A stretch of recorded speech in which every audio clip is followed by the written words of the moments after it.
আলহামদুলিল্লাহি ওয়াহদাহ ওয়াসসালাতু ওয়াসসালামু আলা মান লা নাবিয়্যা বা'দাহ আম্মা বা'দু ফাআউযু বিল্লাহি মিনাশ শাইতানির রাজীম বিসমিল্লাহির রহমানির রহিম সুম্মা কুলি মিন কুল্লিস সামারাতি ফাসলুকি সুবুলা রাব্বিকি যুলুলা ইয়াখরুজু মিন বুতুনিহা শারাবুম মুখতালিফুন আলওয়ানুহু ফীহি শিফাউল লিন-নাস ইন্না ফী যালিকা লাআয়াতিল লিকওমি ইয়াতাফাক্কারুন। আজকের মাহফিল কর্তৃক আয়োজিত আজকের এই অনুষ্ঠানের সম্মানিত সভাপতি ও সুদক্ষ পরিচালক, আমার সম্মুখে উপবিষ্ট এলেম পিপাসু ছাত্র ভাইয়েরা ও ইসলাম প্রিয় দিন প্রিয় তৌহিদি জনতা, পর্দার অন্তরালে অবস্থানরতা অত্যন্ত শ্রদ্ধেয় মা বোনেরা, আজকে আমার বিষয় নির্ধারণ করা হয়েছে বিজ্ঞান ও প্রযুক্তিতে মুসলিম মনীষীদের অবদান। উক্ত বিষয় সম্পর্কে তাত্ত্বিক কিঞ্চিত আলোচনা করব ইনশাআল্লাহ। সুপ্রিয় সাথী বন্ধুগণ, আমি আমার আলোচনার সুবিধার্থে উক্ত বিষয়টিকে 3 ভাগে বিভক্ত করেছি। 1. বিজ্ঞান কাকে বলে। 2. বিজ্ঞান ও প্রযুক্তিতে মুসলিম মনীষীদের অবদান কি কি। 3. আমাদের শিক্ষা ও করণীয়। প্রথমত বিজ্ঞান কাকে বলে। ভাই হালকা একটু বাড়াই দেন। প্রথমত বিজ্ঞান কাকে বলে। ভৌত বিশ্বের যা কিছু পর্যবেক্ষণযোগ্য ও যাচাইযোগ্য তার সুশৃঙ্খল নিয়মতান্ত্রিক গবেষণা ও সেই গবেষণালব্ধ জ্ঞান ভাণ্ডারকে বিজ্ঞান বলে। আর প্রযুক্তি কাকে বলে। প্রযুক্তি বলতে বিজ্ঞানের ব্যবহারিক দিককে বোঝায়। অক্সফোর্ড ডিকশনারির ভাষ্য অনুযায়ী প্রযুক্তি বলতে কিছু প্রায়োগিক কৌশলকে বোঝায়, যার সাহায্যে মানুষ প্রকৃতি থেকে প্রাপ্ত উপাদান নিজের প্রয়োজনে সহজে ও দক্ষতার সাথে কাজে লাগাতে পারে। দ্বিতীয়ত, বিজ্ঞান ও প্রযুক্তিতে মুসলিম মনীষীদের অবদান কি কি।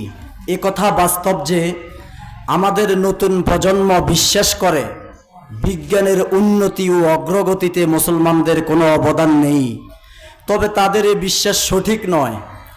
মূলত বিজ্ঞানের আজ যে উত্থান ও উন্নয়ন, তার পিছনে মৌলিক ভূমিকা পূর্ববর্তী মুসলিম মনীষীদের। কেননা বিজ্ঞান ও গবেষণা একমাত্র মুসলমানদেরই আবিষ্কার, তারাই এর মধ্যে প্রথম প্রবেশ করে। পরবর্তীতে তা ইউরোপ ও গোটা বিশ্বে ছড়িয়ে দেয়। ফিলিপ হিট্টি তার বিখ্যাত গ্রন্থ হিস্ট্রি অব দি আরব সহ লিখেছেন, মধ্যযুগে কোনো জাতি সর্বক্ষেত্রে এতটা উন্নতি করতে পারেনি আরব ও আরবি ভাষাভাষীরা যতটা করেছে। আরবি ভাষা ও ইসলাম বিষয়ক পশ্চিমা গবেষক মন্ট গোমারি ওয়াট লিখেছেন, আব্বাসী শাসন আমলে বাগদাদের বিশ্বের সর্বপ্রথম মেডিকেল কলেজ প্রতিষ্ঠিত হয়। মিশরের কায়রোতে একটি হাসপাতাল নির্মাণ করা হয়, যেখানে একসঙ্গে অন্তত 8,000 রোগী চিকিৎসা গ্রহণ করতে পারত। সেখানে ছিল নারী পুরুষের পৃথক পৃথক ব্যবস্থা, যা তৎকালীন ইউরোপে কল্পনা করাও কঠিন ছিল। ইতিহাসের নিরপেক্ষ অধ্যয়ন একথা প্রমাণ করে যে আরব মুসলিমরা স্পেন আন্দালুসে এমন এমন অভিজাত বিশ্ববিদ্যালয় প্রতিষ্ঠা করেছিল, যেখানে ইউরোপের যুবরাজরাও জ্ঞান অর্জনের জন্য আসতে বাধ্য হয়েছিল। যার ফলে দেখা যায় পৃথিবীকে জ্ঞান বিজ্ঞানে তাক লাগিয়ে দিয়েছিলেন যে সকল মুসলিম মনীষী, তারা হলেন মুসলিম দার্শনিক আল কিন্দি, যিনি দর্শন শাস্ত্রের জনক ছিলেন। তার জন্ম ও মৃত্যু 801-873। তিনি দর্শন, চিকিৎসা, অঙ্কশাস্ত্র, জ্যোতির্বিদ্যা ও রাজনীতি, ভাষাতত্ত্ব সম্পর্কে 2 শতাধিক অতি মূল্যবান গ্রন্থ রচনা করেছিলেন, যা 12 শতকের টমাস একুইনাস পর্যন্ত পুরো ইউরোপে আধিপত্য বিস্তার করতে সক্ষম হয়েছিল। মোহাম্মদ ইবনে জাকারিয়া, মৃত্যু 900 খ্রিস্টাব্দে, একজন শ্রেষ্ঠ রসায়নবিদ ছিলেন। তিনি সর্বপ্রথম হীরাকুশকে শোধন করে গন্ধব দ্রাবক তুতিয়া প্রস্তুত করেছিলেন। সর্বপ্রথম তিনি কৃত্রিম উপায়ে বরফ তৈরি করে বিশ্বকে অবাক করে দিয়েছিলেন। আলকেমি বা কেমিস্ট্রি বিষয়ে কিতাবুল আসরার নামে মূল্যবান একটি গ্রন্থ রচনা করেন। মিস্টার জিরাট ল্যাটিন ভাষায় এই গ্রন্থের অনুবাদ করে ইউরোপে এই গ্রন্থটিকেই রসায়নের মূল মন্ত্র বলে প্রচার করা হয়। তার লেখা আল জুদাই ওয়াল হাসাবা কিতাবটি, যা হামু বসন্তের প্রমাণিক গ্রন্থ, ইংরেজিতে 40 বার অনুবাদ প্রকাশ করা হয়েছে। তাছাড়াও তিনি এই জাতীয় বিষয়ে 2 শতাধিক অমূল্য গ্রন্থ রচনা করে দুনিয়াবাসীকে উপহার দিয়েছেন। আবুল কাসেম আল জাহরাবি জন্ম মৃত্যু 900 খ্রিস্টাব্দে, 950, 1000 খ্রিস্টাব্দে সার্জারি চিকিৎসার আবিষ্কারক ছিলেন।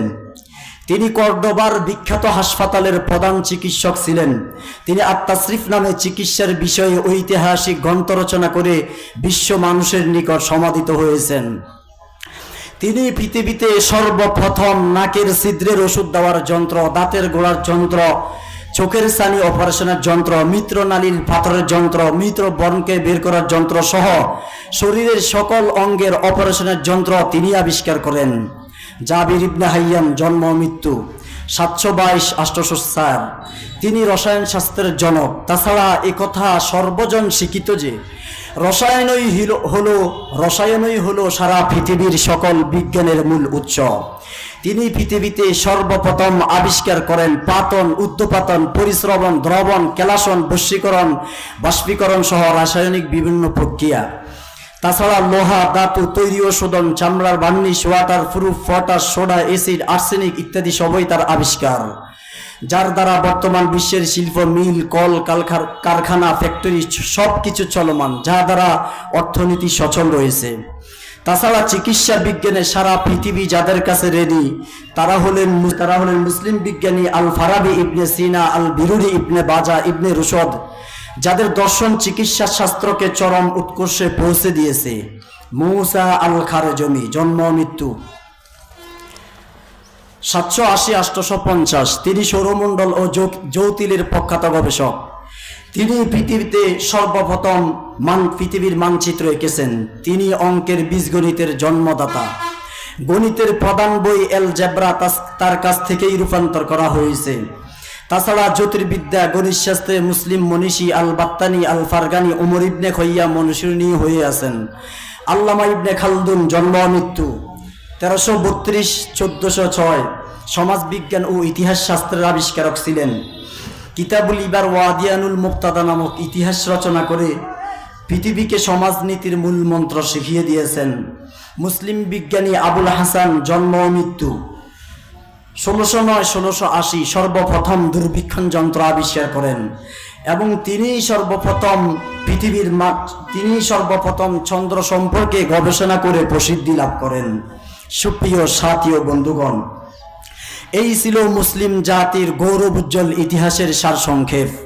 মুসলমান মনীষীদের বিজ্ঞানের অবদান সম্পর্কে আসুন এবার জেনে নেই প্রযুক্তিতে মুসলিম মনীষীদের অবদান কতটুকু। 704 খ্রিস্টাব্দে সমরকন্দ মুসলমানদের আয়ত্তে আসলে চীনের কাগজ শিল্পের প্রযুক্তিতে মুসলমানগণ ব্যাপক উন্নয়ন করেন। মুসলিম বিজ্ঞানী আল জাজারি 1134-1206 খ্রিস্টাব্দে ঘূর্ণয়মান হাতল আবিষ্কারের মাধ্যমে পানি উত্তোলনের যন্ত্র তৈরি করেন। স্পেনের বিখ্যাত মুসলিম বিজ্ঞানী আব্বাস ইবনে ফারনাস 810-875 সর্বপ্রথম সূক্ষ্ম কোনোমিটার ও চশমা আবিষ্কার করেন। মিশরের মুসলিম বিজ্ঞানী ইবনে ইউনুস 950-996 গণিতে পেন্ডুলামের সফল ব্যবহার আবিষ্কার করেন। ইবনে সিনা, যিনি চিকিৎসা বিজ্ঞানের জনক, তিনি তার লেখা মায়ারাকল গ্রন্থে সর্বপ্রথম কপিকল, ব্রাকলক, স্ক্র, গজ, চরকি এর ব্যবহার সম্পর্কে আলোকপাত করেন। মহাবিজ্ঞানী জাকারিয়া আল রাজি 9ম শতাব্দীতে কেরোসিন উৎপাদন পদ্ধতি আবিষ্কার করে কেরোসিনের বাতি তৈরি করেন। হাসান ইবনে হাইসামের সর্বপ্রথম ম্যাগনিফাই তৈরি করেছিলেন, যা গ্লাস তৈরির গবেষণার ক্ষেত্রে বিশেষ ভূমিকা রেখেছিল। বিখ্যাত জ্যোতির্বিজ্ঞানী ইব্রাহিম আল ফাজারি সূর্য ও নক্ষত্র এর উচ্চতা নির্ণয়ের যন্ত্র অ্যাস্ট্রোলেব নির্মাণ করেন। 11শ শতাব্দীতে বিজ্ঞানী আবু মোহাম্মদ আল খুজাজি সূর্যের উচ্চতা নির্ণয়ক 2টি যন্ত্র আবিষ্কার করেন। পঞ্চদশ শতাব্দীতে মুসলিম জ্যোতির্বিদ জামশিদ গিয়াসউদ্দিন আল কামি ইকুইটেরিয়াম নামে গ্রহসমূহের অবস্থান নির্ণয়ক যন্ত্র আবিষ্কার করেন। মুসলমান পরমাণু বিজ্ঞানী ভারতের ডক্টর APJ আব্দুল কালাম ও পাকিস্তানের ডক্টর আব্দুল কাদির খান বিশ্বের বুকে পরমাণু প্রযুক্তিতে বিশেষ অবদান রাখেন। তাছাড়াও বর্তমান বিশ্বের সবচেয়ে আলোচিত প্রযুক্তি কম্পিউটার, এর আবিষ্কারের মধ্যেও মুসলিম মনীষীদের অবদান রয়েছে। মুসা আল খারজমি, যিনি বীজগণিতের জনক, তিনি সর্বপ্রথম অ্যালগরিদম তৈরির পদ্ধতি আবিষ্কার করেন। পরবর্তীতে এই অ্যালগরিদমের ফর্মুলা দিয়ে কম্পিউটারের ক্যালকুলেশনের লজিকটা তৈরি করা হয়। তৃতীয়ত, আমাদের শিক্ষা ও করণীয়। সুপ্রিয় সাথী ও বন্ধুগণ, যেই মুসলমান জাতি কোরআনের বিজ্ঞান সম্পর্কিত প্রায় 756টি আয়াত ও বিশ্বের সভ্যতা ও বিজ্ঞানের আদর্শ মহামানব মুহাম্মদ সাল্লাল্লাহু আলাইহি ওয়াসাল্লামের হাজার হাজার হাদিসের ইঙ্গিতে উদ্বুদ্ধ হয়ে পৃথিবীকে হাজার বছর যাবৎ জ্ঞান বিজ্ঞানের এবং প্রযুক্তির সকল শাখায় নেতৃত্ব দিয়ে মানব সেবার অতুলনীয় অবদান রেখে গেলেন, সেই মুসলমান জাতি আজ চরম অবহেলি আর লাঞ্ছনার শিকার হয়ে দুঃখে দুঃখে মরছে। আজ তারা নিজেদের ইতিহাস ঐতিহ্যটুকুর নামও ভুলে গিয়েছে। বুক বিলাসিতা, দ্বন্দ্ব, কলহ আর জর্জরিত এই জাতি আজ বিশ্ব মানচিত্রের অভিশাপ। তার একমাত্র কারণ সঠিক কোরআন সুন্নাহর শিক্ষা দীক্ষা বর্জন এবং ঈমান আমল ও আদর্শের দুর্বলতা। সুতরাং ওহে মুসলিম জাতি, আর পিছিয়ে নয়, এখনোই সময় জাগ্রত হওয়ার, বজ্রবেগে দুর্বার গতিতে এগিয়ে চলার। তোমাদের সাধনা, গবেষণা, আত্মত্যাগ আর কোরবানি, একনিষ্ঠতা আর কর্মজ্ঞান আর নিয়মানুবর্তিতা আবার ফিরিয়ে আনবে স্বর্ণালী ইতিহাস। তাই কবির ভাষায় শেষ করছি, চিড়িয়েছে পাল কে দরিবে হাল, আছে কার হিম্মত, কে আছে জোয়ান হও আগওয়ান, হাকিছে ভবিষ্যৎ এ তুফান বাড়ি, দিতে হবে পারি, নিতে হবে তরি পার। প্রিয় ভাইরা আমার, এই প্রতিষ্ঠানটার নাম লাগাইছেন ইসলাম, ঠিক কিনা ভাইরা আমার? ইসলামের নাম লাগাইয়া কিন্তু আজকে মানুষ, এ যুবক ভাই, এতক্ষণের আলোচনা দ্বারা আমি যদি আরো কিছু বর্ণনা দেই মুসলিম মনীষীদের ব্যাপারে, তাহলে ঘন্টার পর ঘন্টা বলতে পারবো, কিন্তু আমি ওই দিকে যাচ্ছি না। আমি আপনাদেরকে যে জিনিসটা বুঝাইতে চাই রে যুবক, সেটা হলো কোরআন শিক্ষা যদি একজন বাংলা শিক্ষিত হোক তার মধ্যে যদি না থাকে, ইসলামের সার্টিফিকেট লাগাইবে কিন্তু ওই মানুষটা পরিপূর্ণ মানুষে পরিণত হইতে পারবে না। কারণ হলো কোরআন শিক্ষার এমন দাম। এর ভাই, কোরআন শিক্ষা কেন অর্জন করবেন আর কেন অর্জন করবেন না? কারণ আল্লাহর রাসূল সাল্লাল্লাহু আলাইহি ওয়াসাল্লাম বুখারী শরীফের মধ্যে বলেন, ইন্নাহু মিন আশরাতিস সাআতি আন ইউশরাকাল ইলমু ওয়া ইয়াসবুতাল জাহলু ওয়া ইয়াশরাবাল খামরু ওয়া ইয়াজহারুজ জিনা। যে কিয়ামতের নিদর্শনগুলোর মধ্যে হতে কয়েকটি নিদর্শন হলো আলিমগণের ইন্তেকালের মাধ্যমে জ্ঞান উঠিয়ে নেওয়া হবে। আলেম যারা আলেম অনুযায়ী আমল করে, খায়রুকুম মান তাআল্লামাল কুরআন ওয়া আল্লামা। আলেম কারা? যারা কোরআন শিক্ষা দেয় এবং নিজে শিখে এবং অপরকে শিক্ষা দেয়। তাদের মৃত্যুর মাধ্যমে এলেম উঠিয়ে নেওয়া হবে কিয়ামতের, এটা এক নাম্বার একটা আলামত। তাহলে বুঝে নিতে হবে, কোরআনের জ্ঞান ধারক বাহকদের সাথে যদি মানুষ না থাকে, ওই মানুষটা কুকুরে পরিণত হবে। আমার কথা স্বয়ং আল্লাহ রাসূল বললেন যে আলিমগণের ইন্তেকালের মাধ্যমে বিদ্যা উঠিয়ে নেওয়া হবে, জ্ঞান উঠিয়ে নেওয়া হবে। এর ভাই, আপনি জেনারেল শিক্ষায় শিক্ষিত হন, কোন আপত্তি নাই, প্রফেসর হন, ডাক্তার হন, ইঞ্জিনিয়ার হন, বড় কলামিস্ট হন। পূর্বে আমি এতগুলা মনীষীর কথা বললাম, এদের খাসালত যদি আপনার অন্তরে থাকে, বোঝা যাবে আপনি ইসলাম শিক্ষায় শিক্ষিত। আমি যে প্রথমে বললাম যে ইউরোপের মধ্যে মুসলিম দার্শনিকরা যখন হাসপাতাল বানাইছে, ৮,০০০ চিকিৎসক, ৮,০০০ রোগী ওইখানে থাকতে ৮,০০০ রোগীর চিকিৎসা গ্রহণ করতে পারছে, এত বড় বড় হাসপাতাল। তবে আর একটা খুশির খবর হলো, ওই হাসপাতালে মেয়েদের আলাদা ব্যবস্থা, পুরুষদের আলাদা ব্যবস্থা। আমি সারা পৃথিবী না, সুতরাং আমি শুধু স্বয়ং আমার বাংলাদেশকে বলি, আমার বাংলাদেশে এমন একটা হাসপাতাল আসেনি যে হাসপাতালের মধ্যে নারী পুরুষ পৃথক পৃথক ব্যবস্থা আছে? আছে? নাই, খুব কম, যদিও থাকে খুব কম, কিন্তু সিস্টেম আগের মতো নাই। এর নাম তো লাগাই দিয়েছেন ইসলামিয়া ফার্মেসি, নাম তো লাগাই দিয়েছেন ইসলাম এন্টারপ্রাইজ, বেচতেছেন মোটরসাইকেল, নাম লাগাই দিয়েছেন ইসলামিয়া ফার্মেসি, ঔষধ বিক্রি করেন ইসলামের নাম লাগাইয়া। অথচ মসজিদে মুয়াজ্জিনে আযান দেয় আল্লাহু আকবার, আল্লাহ বড়, তখন মসজিদ আপনার দোকানের শাটারে তালা লাগে না, মসজিদে আপনি যান না। কথা কোন ঠিক কিনা? আছে না নাই? এর যুবক ভাই, এই জন্য ভালো করে শুনে রাখুন,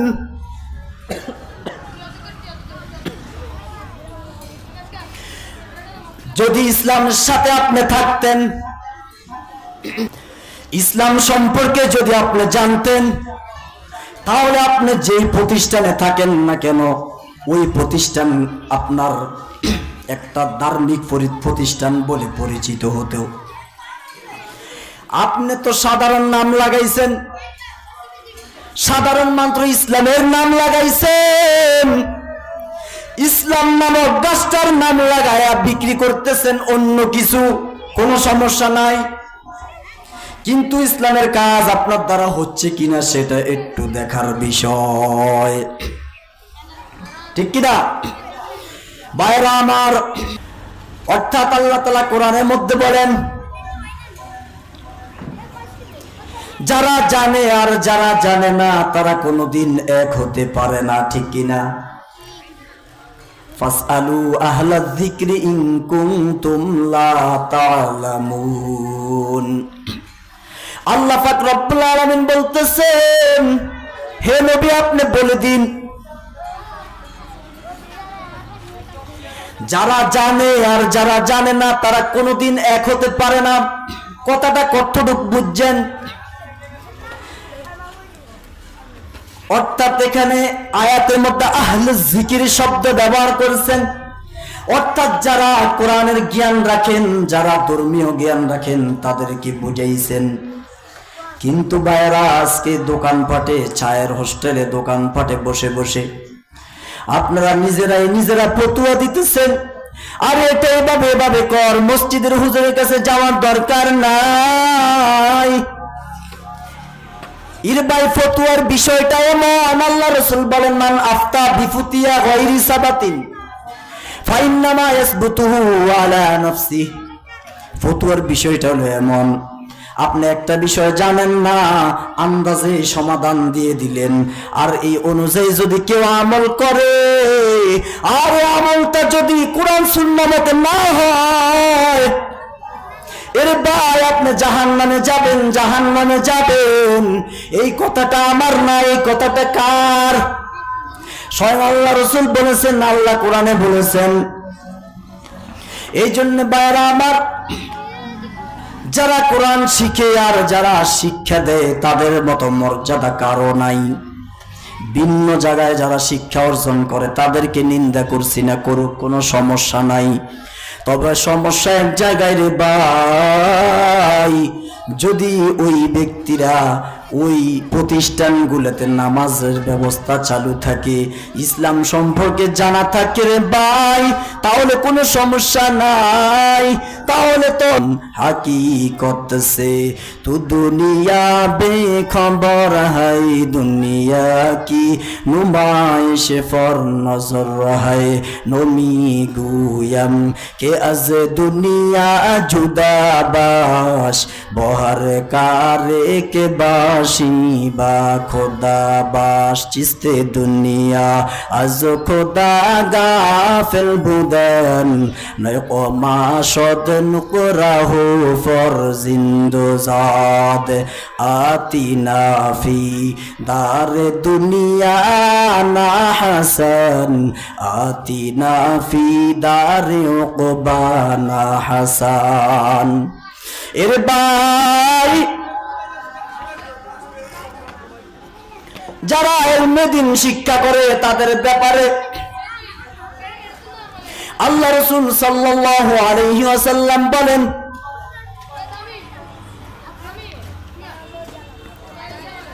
মান খরাজা ফি তালাবিল ইলমি ফাহুয়া ফি সাবিলিল্লাহি হাত্তা ইয়ারজিআ।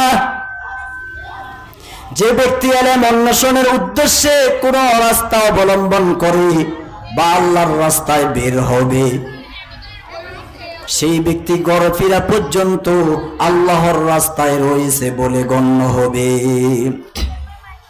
এই হাদিসটা থেকে একটু বুঝার চেষ্টা করেন ও সুরসাদ বাজারের যুবক ভাইরা আমার।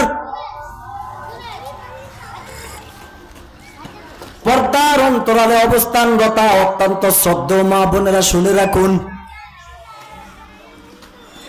আমার অনেক মায়েরা বাবারা একটা সন্তানকে মাদ্রাসায় যখন ভর্তি করে তারপরে তাদের আফসোস শুরু হয়ে যায়। কি নিয়ে আফসোস করে জানেননি? কয় হুজুর, ছেলেটা যখন অর্ধেক হাফেজ হয়ে যায় কিংবা ভালো মেধাবী, এই সন্তানের মা ডাক দিয়ে বলে, হুজুর আমাদের পাশের বাড়ির একটা ছেলে এমন একটা যুবক স্কুলে পড়ে ভালো রেজাল্ট করলো, এখন সে কলেজে পড়ে, কলেজে মোটামুটি ভালো তার লাইন হয়ে গেল, সরকারি পক্ষ থেকে বড় বড় দামি দামি গিফট রেঞ্জ বিভিন্ন জায়গায় তার মিট। হুজুর আমি কি ভুল করলাম মাদ্রাসায় দিয়া? না না,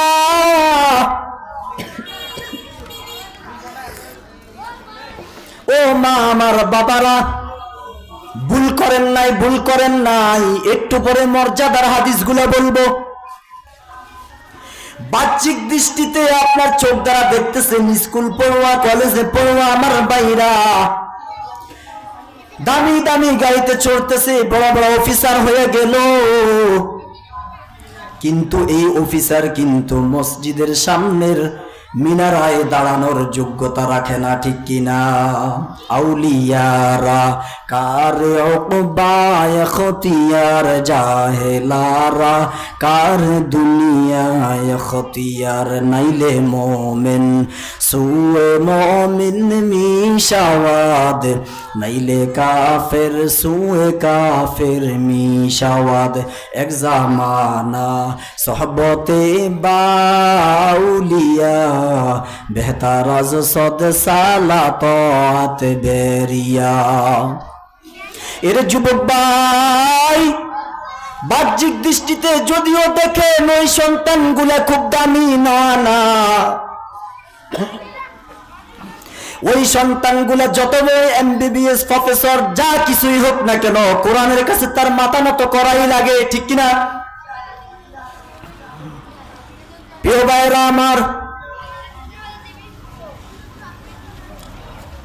আপনি তো বলতেছেন হুজুর অমুক ছেলে জাগতিক শিক্ষা অর্জন করে আজকে সে বড় প্রফেসর হয়ে গেছে, বড় বড় চাকরি পেল, এক একটা চাকরির অ্যামাউন্ট হইল, মাসে ইনকাম হলো 50,000, 1 লাখ।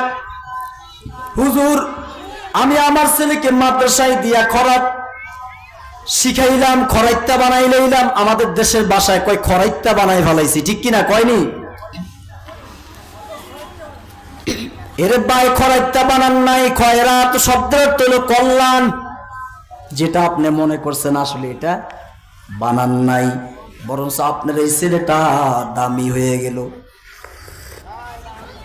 কিভাবে দামি হলো আমি আস্তে আস্তে বলছি, একটু ধৈর্য ধরে শুনুন।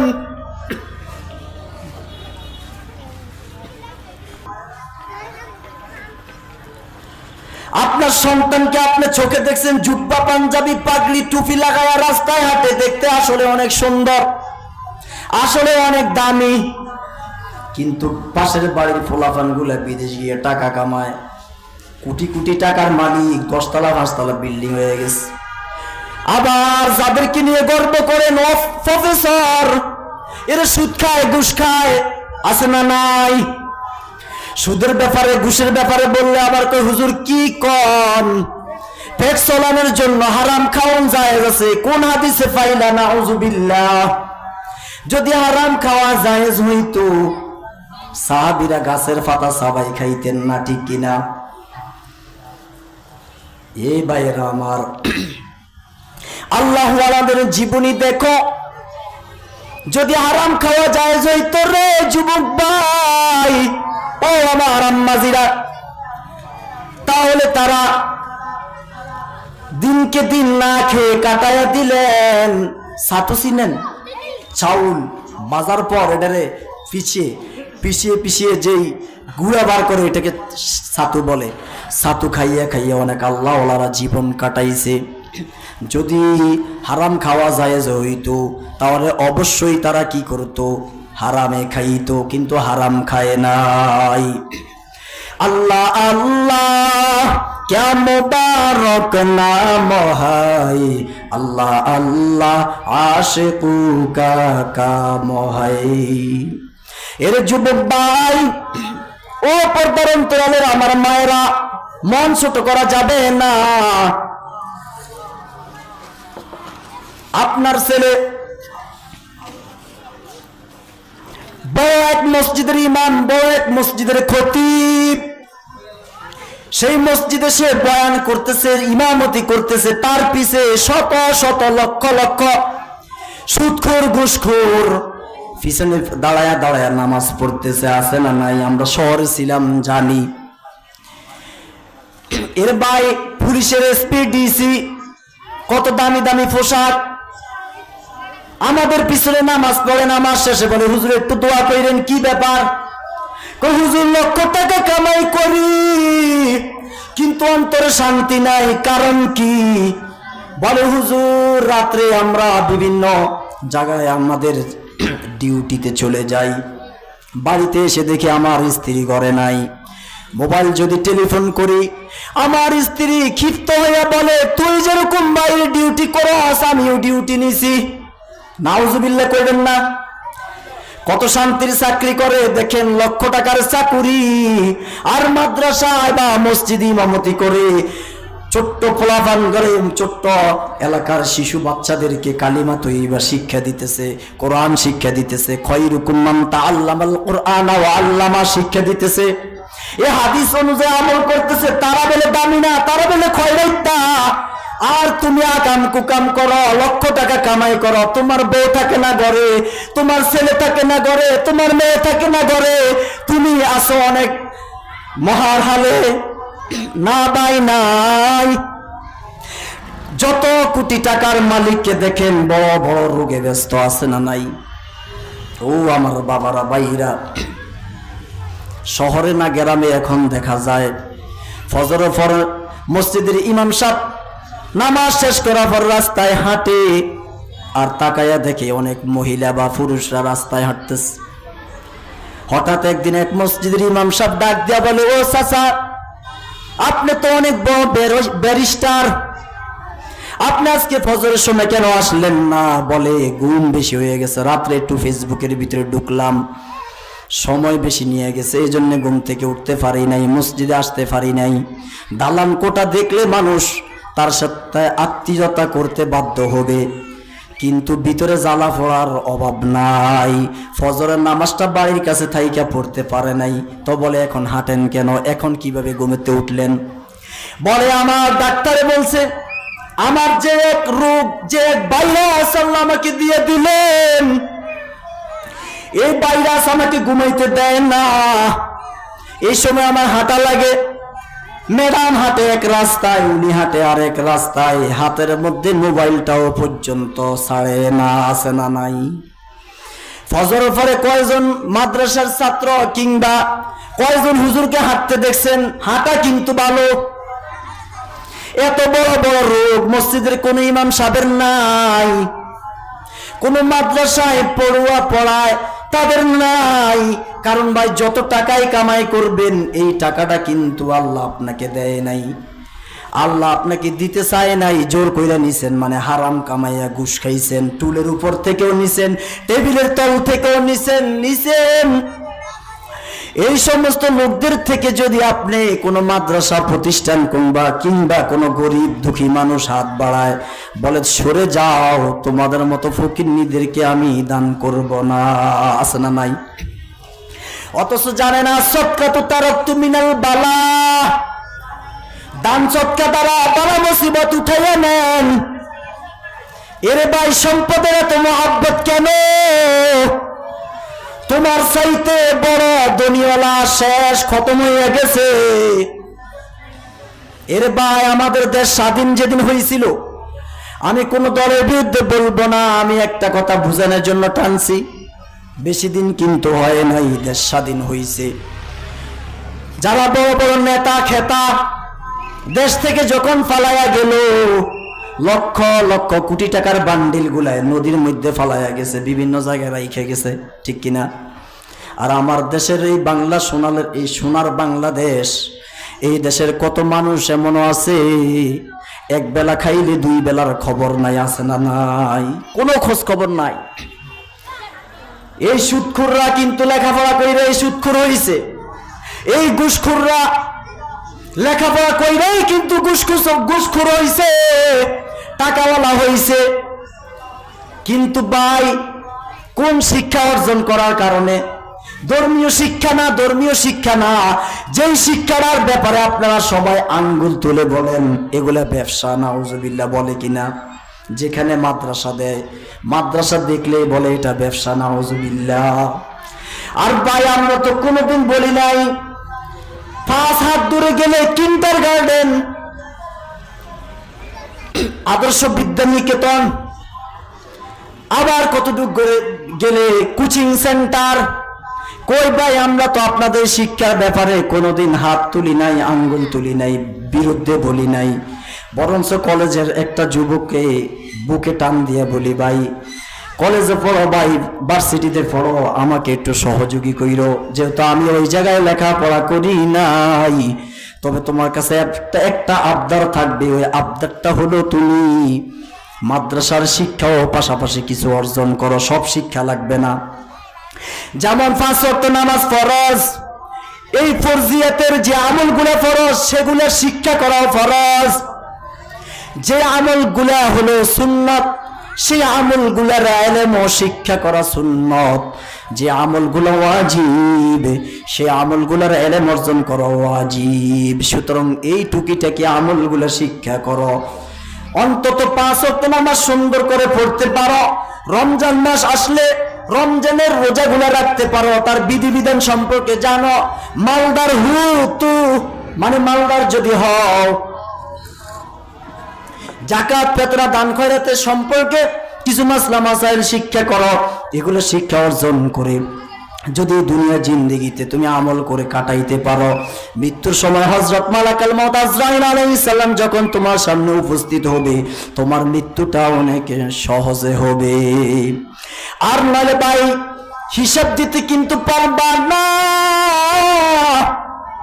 ও যুবক ভাই শুনো শুনো, একজন বদকার নাফাক, যার ভিতরে নাফাকি বড়া বদমাইশ, এমন একজন খবিশকে যখন হযরত মালাকুল মউত আজরাইল আলাইহিস সালাম জান কবজ করার জন্য আসবে, হযরত আজরাইল আলাইহিস সালামের মাথা থাকবে আসমানে, পা থাকবে জমিনে, এক হাত থাকবে মাশরিকে, আরেক হাত মাগরিবে। ওই বদমাইশ তাকায়া কাঁপতে থাকবে, মুখটা কুকুরের মতো বেয়া হয়ে যাইবে, বাঁকা হয়ে যাইবে মুখ, শরীরটা নাড়াচাড়া করতে থাকবে। খিচুনির ব্যারাম যাদের এমন অবস্থা হবে, আর বলবে আমাকে 1 গ্লাস পানি দাও, আমার গলা শুকিয়ে গেছে, আমার সামনে জানি কে দাঁড়ায়া রইছে। তার মাথাটা আসমানে, পা জমিনে। সন্তান কাঁদবে, বাবা তুমি এরকম করতেছো কেন? আমরা তো কিছুই দেখি না, তুমি কিভাবে দেখো তোমার সামনে কে দাঁড়ায় রইলো, নাকি তোমাকে জিনে ধরলো, ভূতে ধরলো? কবিরাজের কাছে অনেকে দৌড়ায়, কোনো লাভ নাই, কোনো লাভ নাই। এটা কোনো জিন ভূতে ধরে নাই যে কবিরাজে সারাইবে, বরং জিন ভূতেরও বাপ, জিন ভূতেরও তিনি আজরাইল, হযরত মালাকুল মউত আজরাইল আলাইহিস সালাম। বাপ কাঁপতে থাকবে, পানির গ্লাস হাতে দিবে, হাত কাঁপতে কাঁপতে পানির গ্লাস পড়ে যাবে, পানিটা খাওয়ারও তার তৌফিকে হবে না। ও যুবক ভাই, ও পর্দার অন্তরালের মায়েরা, এখনো কি বুঝো না কোনটা হক আর কোনটা বেহক, কোনটা হালাল আর কোনটা হারাম? হযরত মালাকুল মউত আজরাইল আলাইহিস সালাম দাঁড়ায়া দাঁড়ায়া হুঙ্কার দিবে, এই বদমাইশ, আমার আল্লাহর দেওয়া আসমানের নিচে থেকে আল্লাহর দেওয়া যে একটা লাইট, লাইটটার নাম কি? সূর্য। দিনের আলো যদি না পেতে তোমার গায়ের কাপড় শুকাইতো না, তোমার ক্ষেত শুকাইতো না, তোমার বৃষ্টির পরে রাস্তাঘাট শুকাইতো না, এত আরাম করেছ। তারপরে আবার যখন রৌদ্রের কোনো প্রয়োজন নাই, বাতাস, এই বাতাস আল্লাহর নিয়ামত, বাতাস দেখা যায় না, ধরা যায় না, কিন্তু বাতাস শরীরে লাগলে অনুভব করা যায়। এ যুবক বা এ মায়েরা, হে বাবারা, হাতে পায়ে দরিয়া বলি, তারপরে ফিরো ফিরো জাহান্নামের গুহার কিনারায় দাঁড়ায়া রইছো, গুনাহ ছেড়ে দাও, তওবা করো। বাবারে, আজকের এই মাহফিলে যারা বড় বড় আলেম ওলামারা আসবে, তাদের হাতে হাতটা লাগাইয়া দাও, তাদের সোহবতে কাটাইয়া দাও। যদি তাদের সোহবতে কাটাইতে পারো, তোমার জিন্দেগিটা সুন্দর হয়ে যাইবে। এই দুনিয়াতে তুমি সুন্দরভাবে কাটাইতে পারবা, পরকাল তোমার জন্য খুব সুন্দর আরামদায়ক হয়ে যাইবে। সোহবতে সলে তোরা সলে কুনাদ, সোহবতে তলে তোরা তলে কুনাদ, এক জামানা সোহবতে বা আউলিয়া, বেহতার আজ সদ সালাত বেরিয়া, হক না দারদ দুস্তে খলকা জারেরা, নিস্তে উ ইখলাস তোই কে দিনদারেরা। এর যুবক ভাই, আর অল্প সময় কয়েকটা কথা বলে ছেড়ে দিচ্ছি। হযরত মালাকুল মউত আজরাইল আলাইহিস সালাম যখন আমার আপনার সামনে এমন ভাবে হাজির হবেন, উপস্থিত হবেন, ও যুবক ভাই, কি নিয়ে যাইবা? এই জন্য সোহবত থাকতে হবে কার? এখন তো নবীগণ নাই, নবীগণের ওয়ারিসরা আছেন। ইন্নামা ইয়াখশাল্লাহ মিন ইবাদিহিল উলামা,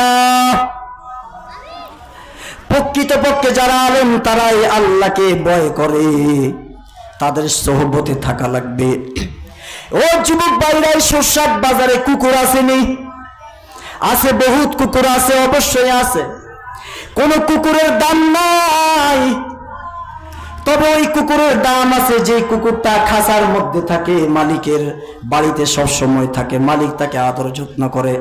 মাঝে মাঝে দেখেন কুকুরকে অনেক সুন্দর দোয়ায়া গোছায়া রাখে, আছে না নাই? হাজারো হাজারো বিড়াল দেখবেন বাড়িতে আছে, ওই সব বিড়ালের কোনো দাম নাই।